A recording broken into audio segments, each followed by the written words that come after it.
할렐루야. 우리 옆 사람하고 반갑게 인사합시다. 참 잘 오셨습니다. 은혜 받읍시다. 참 잘 오셨습니다. 은혜 받읍시다. 아멘. 여러분, 1963년 5월 1일 이날은 우리나라 이 문구의 역사가 바뀌는 날입니다. 1963년 5월 1일은 모나미 볼펜, 모나미 그 회사가 이 설립된 해입니다. 여러분, 모나미라고 하는데 모나미라는 말은 프랑스어입니다.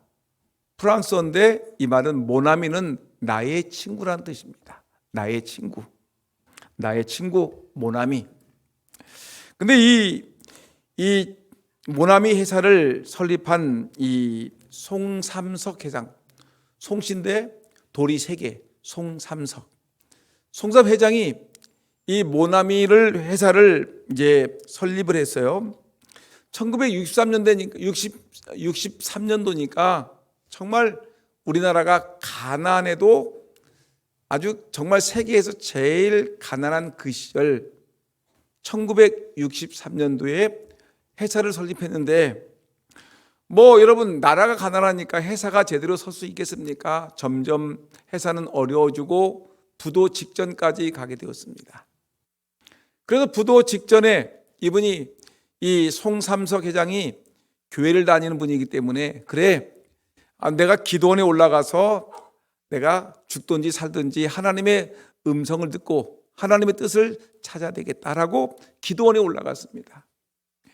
여러분 기도원 가보셨지요? 기도원에 가게 되면 밤에 밤 집회를 하지요. 또 밤 집회가 끝나게 되면 막 통성 기도하고 막 기도하는 시간을 막 갖지요.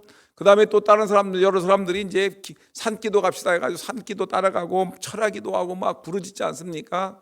그리고 새벽에 새벽 기도하고 막 또 쉬는 시간을 안 주고 계속해서 집회를 하지 않습니까? 근데 이분이 정신없이 기도원에서 막 기도하고 막 금식하고 철야하고 막 기도하는데 근데 그 마음속에 이 하나님이 깨닫게 하시는 3가지 죄가 자기 마음속에 막 떠오르는 거예요. 너무너무 괴로운 거예요. 자기가 회사한다고 이 하나님을 제대로 예배하지 못했는데 그 많은 죄 중에 3가지 죄가 자기 마음을 콱콱 찌르는데 첫째가 하나님 앞에 주일 성수를 하지 못한 거. 바쁘다는 이유 때문에 주일 성수하지 않고 예배 안 드리지 아니하고 막 회사 나가고 또 누구를 만나고 막 이런 일들이 너무나 많은데 주일 성수하지 못하는 것이 너무 가슴이 아파서 이것이 막 자기 마음속에 막 계속 떠오르는 거예요. 2번째는 11조를 한다고 얘기했는데 11조를 늘 떼먹어 정직하지 못해. 10만 원을 해야 되는데 한 5만 원만 하고 그냥 이렇게 11조를 한다는 말은 들었는데 근데 하나님 보시기에는 정직하지 못한 이런 11조 도둑이라는 것이 자기 마음속에 너무너무 걸리는 거예요. 이왕이면 정직하게 해야 되는데 정직하지 못하고 떼먹는 일이 더 많으니까 이 하나님께서 예배 드리는 중에 계속해서 이놈아 너 하나님 거 떼어먹고 잘 될 것 같으냐 이놈아 하면서 하나님께서 계속해서 자기가 11조를 떼먹는 도둑이라는 생각이 들으니까 너무 가슴이 아픈 거예요. 3번째로는 하나님께 새벽 기도를 드리지 않는 것이었습니다.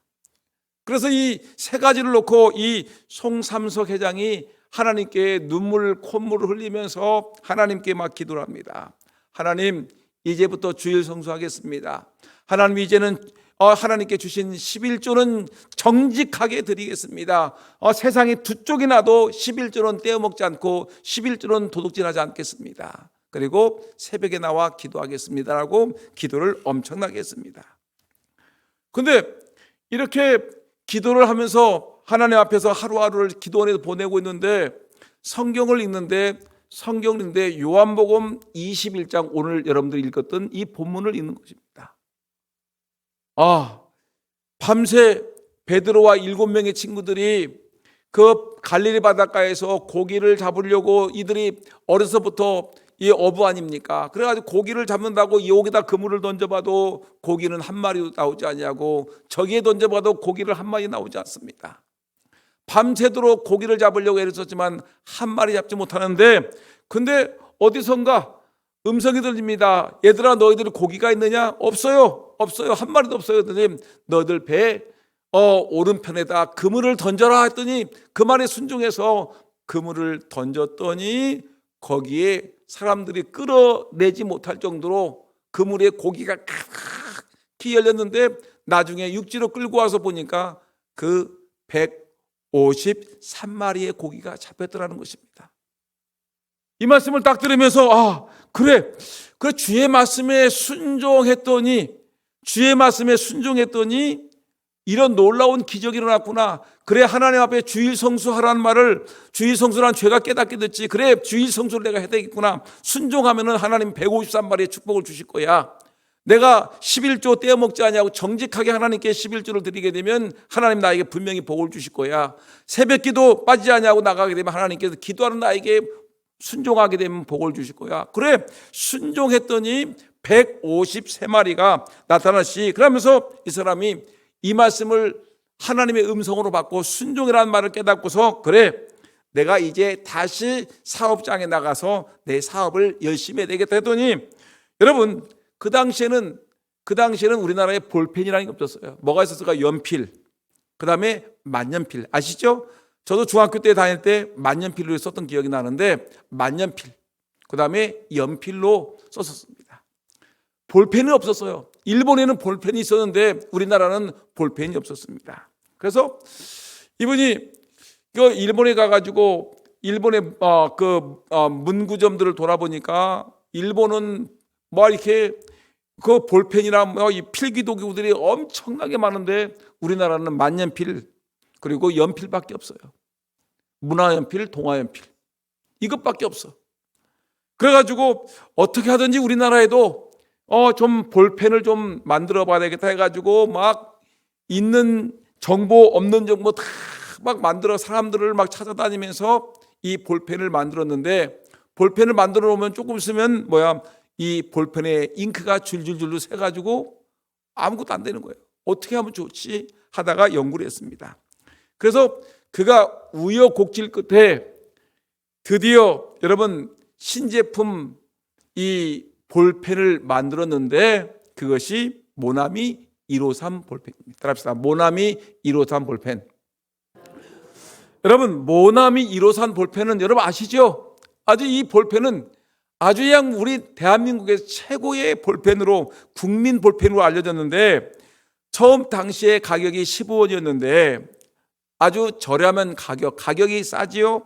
안정적인 품질이죠. 그래서 학교라든가 사무실이라든가 공공기관이라든가 아주 모든 곳에서 이 볼펜을 타스로, 12개 들은 타스로 사다 놓고 이 사무실에 쟁여다 놓고 그 볼펜을 즐겨 썼습니다. 이 볼펜을 만들어서 대박이 났지요. 대한민국 모든 사람들이 이 볼펜을 쓰는데, 여러분, 이 사람이 송삼석 회장이 하나님 앞에 어떤 약속을 했냐면, 하나님, 주님, 전 세계인이 이 손에 볼펜이 들려지기를 소망합니다. 전 세계 사람들이 그 손에 볼펜이 들려지곤 합니다. 그 당시 인구가 몇이었냐면 50억이에요. 지금 몇일까요? 그 당시는 세계 인구가 50억이었는데 지금 한 60년, 70년이 흘렀는데 지금 몇 명이 됐을까요? 1번 100억, 2번 80억. 제가 묻는 말에는 항상 2번 80억. 지금 인구가 80억이 넘었어요. 여러분, 근데 그 당시에 50억 사람들이, 모든 백성들이 우리 대한민국에서 만든 153 볼펜을 손에 들게 하시옵소서라고 기도했는데, 여러분, 그 기도가 응답이 됐을까 안 됐을까요? 응답이 아직 안 됐더라. 뭐냐면 지금 제가 찾아봤어요. 도대체 몇 자루가 팔렸는가 했는데 50주년 때 35억 자루. 여러분 놀라지도 35억 자루가 적은 거예요? 엄청난 거예요. 엄청난 거. 근데 지금 70년이 흘렀으니까 한 40억 자루. 여러분 이것도 엄청난 거 아닙니까? 50억 자루가 그래서 내가 뭐 여러 군데 물어봤어요.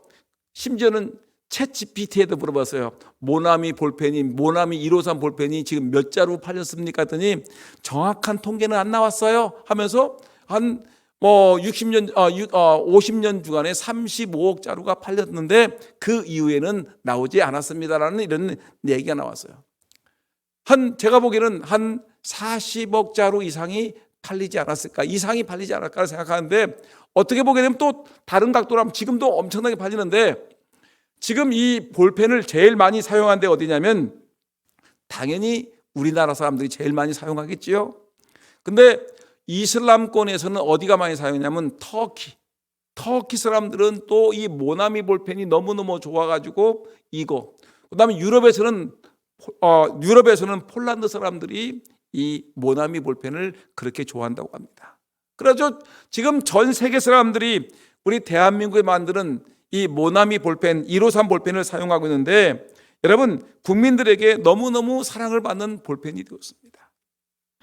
송삼석 회장은 예전에 하나님 앞에 자기가 부도 직전에 산기도에 올라가서 기도했지요.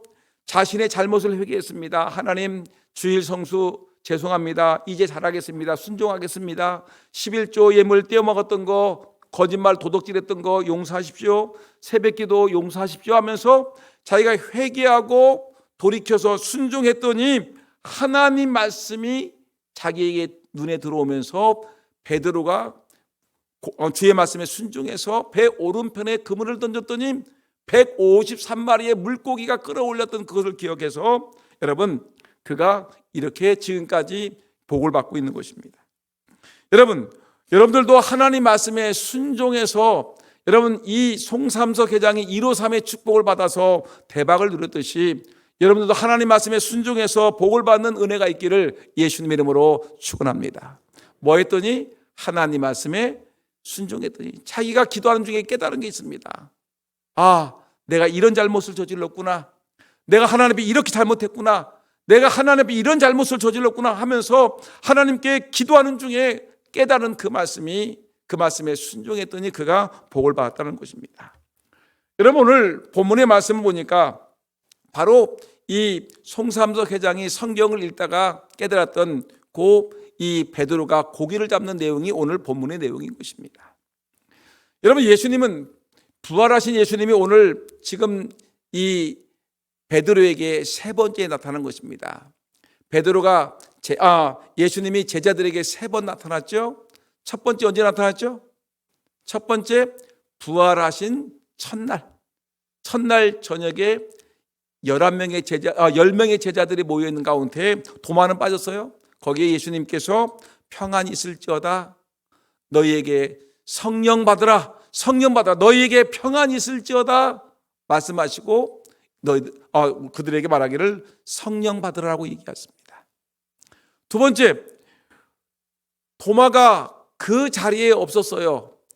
첫 번째 예수님이 나타나실 때 없었다가 제자들이 예수님이 부활하셨다고 얘기하니까 도마가 말하기를 나는 믿을 수가 없다. 믿을 수가 없어. 예수님의 못 잡힌 그 손바닥에 내 손을 넣어보고 예수님이 옆구리에 창이 찍히셨는데 창 찍힌 그 자리에 내 주먹을 넣어봐서 예수님이 살아나신 것을 내가 봐야 돼. 내 눈으로 경험하지 않고는, 내 눈으로 보지 않고는 내가 믿을 수 없어라고 의심 많던 도마에게 예수님이 8일째에 나타나셨습니다. 도마야, 한번 네 손가락을 내 손바닥에 넣어봐. 네 주먹을 내 창이 찍힌 옆구리에 넣어봐. 그리고 이거 넣어보고 믿음 없는 자가 되지 말고 믿는 자가 되라라고 얘기하셨습니다. 여러분, 믿음 없는 자가 되지 말고 믿는 자가 되기를 주 이름으로 축원합니다. 근데 예수님이 뭐라고 했냐면 보지 않고 믿는 자가 보고 믿는 자보다 더 복되도다. 성경은 우리에게 말하고 있습니다. 우리는 예수님의 부활하신 그 모습은 보지 못했지만 우리는 보지 않고도 하나님의 영이 우리에게 임재하셔서 부활하신 예수님을 우리가 믿게 된 것을 너무나 감사하고 하나님께 영광 돌립니다. 예수님의 제자들보다 더 복을 받은 거예요. 보지 않고도 우리는 예수님이 부활하신 것을 우리는 분명히 믿는 것입니다. 이렇게 예수님이 도마에게 나타나셨습니다. 근데 이상하게도 이 제자들은 이 예수님이 부활하신 예수님이 나타나셨음에도 불구하고 이들이 변함이 없습니다. 똑같이 숨어 있어요. 첫 번째 나타나는데 이들이 부활하셨네 라고 하면서 감동이 없어. 두 번째 도마에게 나타났음에도 불구하고 이들이 감동이 없어. 근데 이들은 부활하신 예수님을 따라다니는 것이 아니라 이들은 뭐 하냐면 이제 베드로, 오늘 요한복음 21장의 말씀 보니까 베드로와 그와 함께 했던 그 제자 6명 합해서 7명의 제자들이 베드로가 얘기하기를, 야 이제 우리 이거 지겹지 않냐? 우리 갈릴리로 가서 고기를 잡자. 다시 고기를 잡으러 가자라고, 이제 나는 고기 잡으러 가노라라고 예전으로 돌아가겠다고 선언하는 것입니다. 그래가지고 베드로와 그 이 7명의 친구들은 합해서 이들은 지금 갈릴리 바닷가에서 고기를 잡고 있는 것입니다. 고기를 잡는데 이들이 그래도 날마다 고기를 잡지 않습니까? 고기를 잡았던 어부 아니었습니까? 근데 이상하게도 아무리 그물을 던져봐도 도저히 고기는 나타나지 않습니다. 이리 던져봐도 고기는 한 마리 잡히지 아니하고, 또 저리 던져봐도 고기가 잡히지 않고, 아무리 해도 밤새도록 고기를 잡아봐도 여러분 잡히지 않습니다. 뭐 밤에 비바람이 불어도요 춥지요, 바닷물에 들어가니 춥지요, 밤바람 쐬니 춥지요. 춥기는 한데 고기는 한 마리 잡지 못합니다. 근데 새벽 어두컴컴하는데 이때 이 육지에서, 해변가에서 한 남자가 소리 지릅니다. 너희에게 고기가 있느냐라고 얘기했더니, 여러분 고기가 있어요 없어요? 한 마리도 고기를 잡지 못했으니까 이때 제자 중에 하나가 없나이다, 고기 없어요, 고기 안 팔아요, 없어요 라고 얘기했더니 이때 이 해변가의 남자가 외치기를, 배 오른편에 그물을 던져봐라. 따라합시다. 배 오른편에 그물을 던져봐라. 이 예수님께서 제자들에게 배 오른편에 그물을 던져봐라라고 얘기했더니 이 제자들이, 저 사람 누구야? 우리가 밤새도록 고기를 잡으려고 애를 썼는데 한 마리 잡지 못하는데 저 사람 누구야?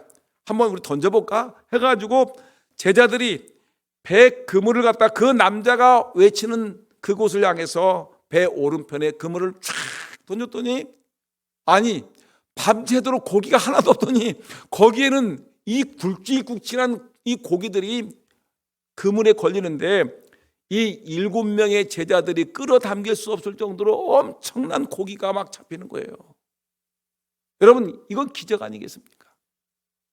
그동안 부도 났던 회사, 모나미 볼펜 회사가 부도가 났는데, 여러분 부도가 나기 직전 회장인데 하나님 말씀에 순종해서 새벽기도 나오고 헌금 떼먹지 아니하고 주의 성수하겠다고 말씀 깨달은 것을 갖다가 순종했더니 그 모나미 볼펜이 대박이 났던 것 같이 밤새도록 고기를 잡으려고 이리 던지고 저리 던지고 앞으로 가고 뒤로 가고 밤새도록 고기를 잡으려더니, 근데 그 말씀에 순종해서 그물을 던져봤더니 여러분 정말 상상할 수 없는 고기가 잡혔다는 것입니다.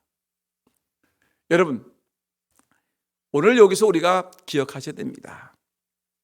오늘 이 모나비 회장의 그 깨달음에, 하나님 말씀을 읽을 때 또 깨달음에 뭐 했다고 그랬어요? 그 말씀에 순종했더니 그가 하나님의 은혜 가운데 그의 기도 제목이 응답되었더라, 부자가 되었더라, 사업장이 흥행했더라는 것 같이, 여러분 베드로도 주의 말씀에 순종했더니 한 번도 고기를 한 마리 잡지 못했던 실패했던 어부 베드로가 뭘 했습니까? 주의 말씀에 순종했더니 그가 순식간에 대박, 물고기가 153마리의 큰 물고기가 잡혔더라는 것입니다. 여러분 너무나 놀라운 일이 아니겠습니까? 성경에 보니까 이런 일이 많은데 어떤 일이 벌어지냐면, 여러분 주님의 기적이 나타날 때 어떤 일이 있느냐면, 그 사람들이 대개가 주의 말씀에 순종할 때 기적이 일어납니다. 따라합시다. 순종할 때 내 삶에 기적이 일어납니다. 요한복음 2장을 보게 되면 가나의 혼인잔치가 일어납니다. 가나의 혼인잔치가 있는데 이 예수님이 첫 번째 기적을 행한 곳이죠. 가나의 혼인잔치, 예수님의 어머님 마리아와 예수님이 가나의 혼인잔치에 찾아갔습니다. 찾아갔는데 어머니가 얘기합니다. 그 집에 포도주가 떨어졌어요. 잔치집에서 포도주가 떨어졌으니 이거 심각한 일 아니겠습니까? 그래가지고 이 어머니가 이 하인들에게 말합니다. 주님께서 뭐라고 명하든지 그대로 순종하라. 뭐라고 하시든지 그대로 순종하라. 예수님의 어머니 마리아가 그 잔치집에서 시종을 들고 있는 하인들에게 저 젊은이가 주님께서 뭐라고 말씀하시든지 너희들은 그대로 순종하라. 이렇게 얘기했어. 근데 여러분, 이 예수님이 이 하인들에게 말하기를 저 항아리에다가 물을 가득 채우라 라고 얘기했어요.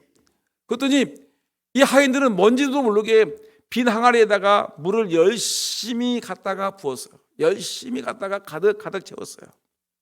그러니까 여러분, 물이 가득 채워지니까 어떻게 했습니까? 물이 찰랑찰랑 거리지 않겠습니까? 그러니까 근데 금방 맹물을 갖다 놓았는데 맹물을 가득 채우자마자 예수님께서 말하기를 항아리에 있는 물을 이제 퍼서 이제 잔치집에 갖다 줘라.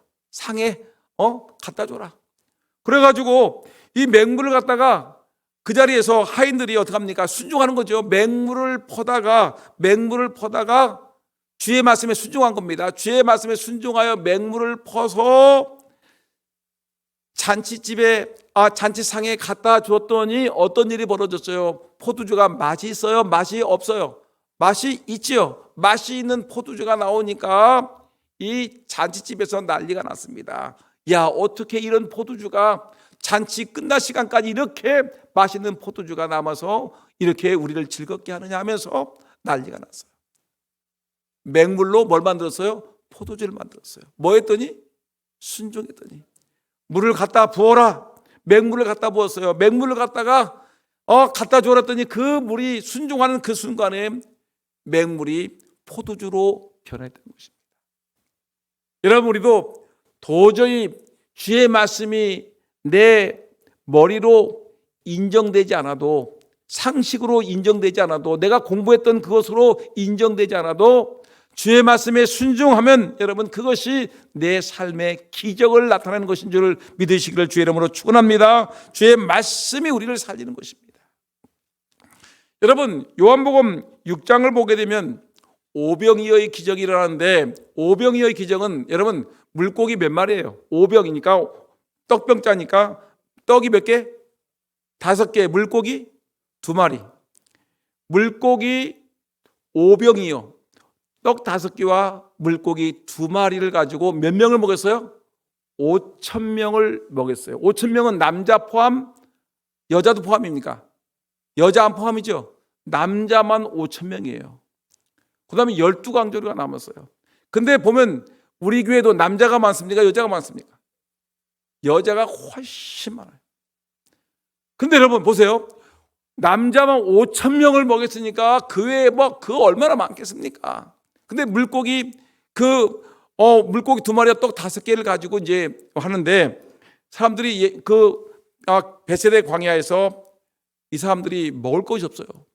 그 많은 사람들이 5,000명 이상 사람들이 모였는데, 보니까 예수님의 말씀을 열심히 맛있게 먹고 있는데 육신의 양식이 없어서 이들이 예수님 보시기에는 기진할 것 같아, 쓰러질 것 같으니까 예수님이 이들을 불쌍히 여겨가지고 이들에게 먹을 것을 주라는데 먹을 것이 있어야죠.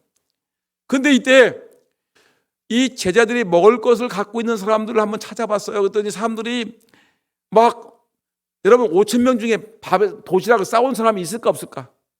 솔직히 얘기해 보세요. 광야에서 아침에 예수님 만나러 가는데 도시락을 싸온 사람이 있을까 없을까요?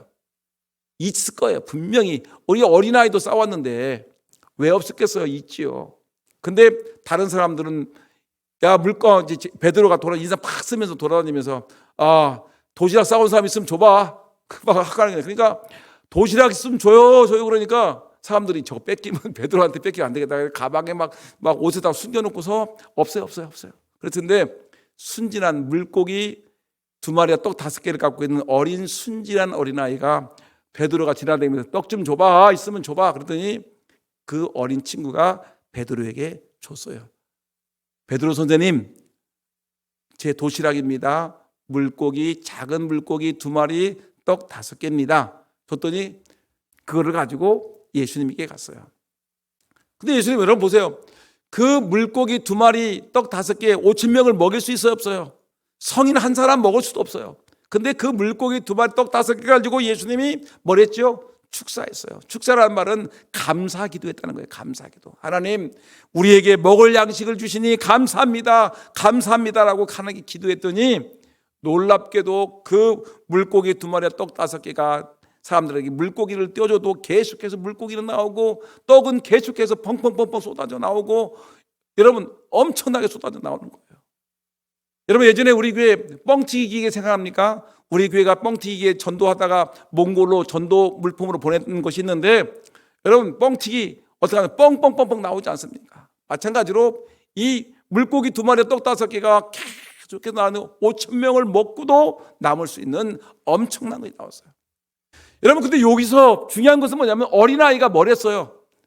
물고기 고기 먹을 양식이 있는 사람 있으면 줘보세요 라고 할 때 숨겨놓았습니까? 드렸습니까? 순종했더니 그 작은 것이 엄청난 기적을 행하셨다는 것입니다. 여러분 우리 하나님 앞에 여러분 정말 주의 말씀이 선포됐을 때마다 그 말씀에 빼지 말고 그 말씀에 순종함으로 엄청난 기적의 역사를 이루는 저와 여러분 모두가 되기를 예수의 이름으로 축원합니다. 153 축복이 놀라운 부흥의 역사가 어디 있느냐? 하나님 말씀이 선포되었을 때 아멘 하고 받아들이고 그 말씀에 순종할 때 이런 기적이 일어나는 줄 믿습니다. 여러분 불가능을 넘어 가능케 하시는 주님의 기적은 어디서 나오냐? 바로 말씀에 순종할 때입니다. 오늘 여러분들 마음속에 무슨 말씀이 귀 속에 막 계속 바퀴도록 듣는 말씀이 뭐예요? 순종하라. 따라합시다. 순종합시다. 옆 사람에게 순종합시다. 뒷사람에게도 순종합시다. 순종하면 무슨 기적이 일어난다? 153 기적이 일어난다. 여러분 이렇게 순종하는데 이런 기적이 나는데 오늘 본문 속에 또 하나 우리가 놓쳐서는 안 될 이 메시지가 있는데 첫째는 순종할 때 이런 역사가 나타난다. 두 번째는 어떤 일이냐면 여러분 물고기를 딱 엄청나게 고기를 잡았는데 딱 돌아보니까 오늘 보니까 7절 말씀 보니까 예수께서 사랑하시는 그 제자가 베드로에게 이르되 주님이시라 하시니 합시다. 주님이시라. 누가 그랬다고요? 7절 다시 한번 읽어보시죠. 시작. 예수께서 사랑하시는 그 제자. 힌트. 여러분 여기서 퀴즈를 한번 내봅시다. 예수께서 사랑하시는 그 제자가 베드로에게 이르되 그러니까 베드로에게 말한 사람이 누구예요? 예수께서 사랑하시는 그 제자인데 이 예수님이 사랑하시는 그 제자 이름이 뭘까요? 1번 시몬, 2번 요한. 요한이죠. 요한이 예수님에게 사랑을 받았던 제자죠. 요한이 베드로에게 이르되 야, 저 사람 주님이야. 저 사람 주님의 해변가에서 배 오른편에 그물을 던지라라고 얘기했던 저 사람이 누구다? 주님이시라 하니까 여러분 베드로가 어떻게 시몬 베드로가 시작 벗고 뭘 벗었어요? 옷을 벗고 있다가 빨개 벗고 있다가 주님이라 하는 말을 듣자마자 겉옷을 두른 후에 바다로 뛰어내리더라. 다른 제자들은 육지에서 거리가 불과 한 50칸쯤 되므로 작은 배를 타고 물고기 든 그물을 끌고 와서 했는데 보세요. 여러분 다른 제자들은 육지에서 거리가 불과 몇 칸? 50칸. 이거를 한 칸이 2m. 그러니까 50칸이면 몇 미터예요? 100m 되겠죠? 사람들은 이 50칸 되는 거리를 이 100m 정도 되는 거를 배를 끌고 막 노를 져서 가지고 해변가로 달려오고, 성질 급한 누구예요? 베드로는 벗고 있다가 옷을 탁 두른 후에 그냥 바다에 뛰어내려 가지고 막 돌진하는 거예요. 여러분, 베드로의 마음속에 주님이시라고 얘기할 때 그 주님이라는 말을 들을 때 자기 마음이 어떨까요? 그동안 예수님을 배반했죠. 나는 절대로 배반하지 않을 것입니다 라고 얘기했던 베드로였는데, 그 예수님이 죽었다가 다시 나타나셔서 한 번 나타나고 두 번 나타나는데 얘기할 기회가 없었는데, 보니까 그분이 나타나셔가지고 내가 있는 이 갈릴리까지 쫓아오셔가지고 그분이 우리에게 말하기를 배 오른편에 그물을 던지라. 그 말씀에 순종했더니 물고기가 가득 잡힌 걸 보면서, 야, 도대체 저 사람 누구일까라고 했는데, 요한이 주님이시다라는 말 들으니까 너무 흥분해가지고 그는 예수님께 그냥 달려오는 것입니다. 여러분, 여기서 우리는 뭘 느끼셔야 되냐면 예수님에 대한 순수한 감정이 있어요. 순수함. 예수님을 보면 그냥 감동해가지고 예수님께 뛰어가고 싶은 이런 감동이 있어요. 다른 제자들은 그물을, 고기를 끄집어내 그 그물 속에 있는 고기 놓치면 어떻게 하면서 막 그 그물과 함께 배를 져서 가지고 막 달려오는 열정도 중요했지만, 베드로는 어떻게 해요? 이것도 배도 던져버리고 잡았던 고기도 던져버리고 친구들도 던져버리고 누구를 쫓아오는 거예요? 예수님을 보고자 물속에 뛰어들어서 달려나오는 베드로의 순수함을 보시는 것입니다. 여러분, 예수님에 대한 순수한 감정이 있습니까? 예수님에 대한 첫사랑, 예수님을 처음 만났을 때 그 콧물과 눈물을 쏟았던 그때 그 감격, 베드로가 예수님을 제일 처음 만났을 때 내가 사람 낚는 어부가 되리라는 주의 말씀에 순종해가지고 자기의 그물과 모든 걸 던져버리고 예수님을 쫓았던 그때의 그 감정이 새록 일어나면서, 베드로도 부활하신 예수님이 자기를 부른다는 말을 들으니까 그냥 베드로가 모든 걸 던져버리고 물속에 뛰어들어 예수님을 만나러 오는 그 모습을 바라보는 것입니다. 여러분, 이렇게 우리의 마음에 순진한 이런 마음들이 있어야 돼요. 오직 예수님이라면 내가 모든 것을 던져버리고 달려갈 수 있다는 그런 뜨거운 열정들이 있어야지만이 우리의 인생이 달라지고 부유해질 수 있는 것입니다. 뭔가 변화되는 것입니다. 그러니까 예수님이 얼마나 좋으신 분인지 밤새도록 그렇게 고기를 잡느라고 고생하고 애썼던, 춥고 떨리고 있는데 그들에게 해변가에서 예수님이 뭘 만들어 놓으셨어요? 뭘 폈어요? 그 불을 펴놓고서 얘들아 춥지? 일로 와. 그리고 뭘 만들어 주셨어요? 아침 조반을 만들어 가지고 이들에게 떡을 떼어 주시고 이들에게 고기를 구워 주시는 예수님의 따스한 모습을 바라보는 것입니다. 여러분, 예수님을 만나셔야 됩니다. 정말 우리가 부활하신 예수님, 말로만 부활하신 예수님이다라고 얘기하지 말고 부활하신 예수님을 실제 삶 속에서 경험하고 체험하셔야 돼요. 막연하게 예수님 부활하셨지 하면서 부활하신 예수님에 관한 관심 없는 그런 모습이 아니라 부활하신 예수님을 마음속에 품으면서 우리가 그분과 함께 동고동락하면서 그 말씀에 순종하고 그 예수님에게 뛰어갈 수 있는 그런 믿음이 있을 때 우리가 하나님께 복을 받는 것입니다. 여러분, 오늘 이 말씀 마음에 기억하시면서 여러분, 오늘 이 말씀 정말 우리가 어떻게 복을 받느냐? 주의 말씀에 순종했을 때 153 모나미 볼펜 회사 사장님이 회사가 부도가 났을 때 산에 가서 기도하는 중에 3가지 회개가 있었다고 그랬죠. 뭐 했었어요? 여러분들과 똑같은 고백인데, 첫째, 주일 성수를 못했다. 주일 성수 잘해야 되겠다. 두 번째, 11조 떼먹는 그런 아주 전문가였었는데 회개했다. 세 번째, 새벽기도. 이걸 회개했더니 성경을 읽는 중에 이 말씀이 확 들어 순종했더니 이가 부자가 되었고 153 이 볼펜이 큰 히트를 얻었더라. 여러분, 주의 말씀에 순종하시기를 주의 이름으로 축원합니다. 그리고 예수님이라고 말씀하시면 우리는 언제든지 예수님 만나기 위해서 달려갈 수 있는 큰 믿음이 있기를 예수 이름으로 축원합니다.